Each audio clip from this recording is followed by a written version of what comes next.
In today's video, I'm going to teach you how to pass a file to someone in Google Drive.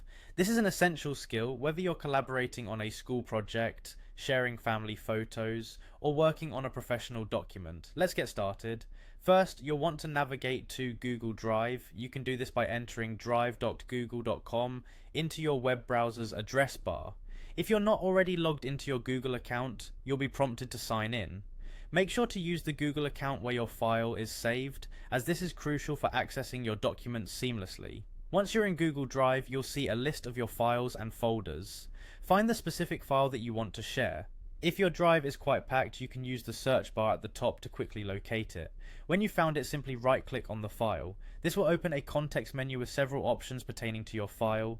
Next, look for the option that says Share, and go ahead and click on that.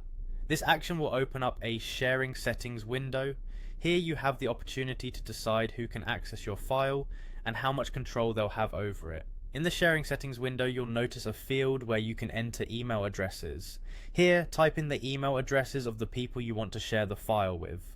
Google Drive offers you 3 different levels of access: viewer, commenter, or editor. If you select viewer, the person will only be able to look at the file. They won't be able to make any changes. On the other hand, choosing commenter gives them the ability to make comments and suggest edits. If you choose editor, the individual will have full editing rights, allowing them to make changes directly to the document. Make sure you select the level of access that fits your needs best, as this helps maintain control over your files. After you've entered the email addresses and selected the access levels, simply click the Send button. This action sends an email to your recipients with a link to the shared file, and they'll have access according to the permissions you've set. Alternatively, if you prefer not to send an email right away, you can choose to click Copy Link instead. This will create a shareable link that you can manually send via your preferred communication platform, whether it's chat, email, or another method. Just be sure that the link settings on Google Drive are adjusted to allow access to anyone who receives it, as well as set the appropriate permissions based on your sharing needs.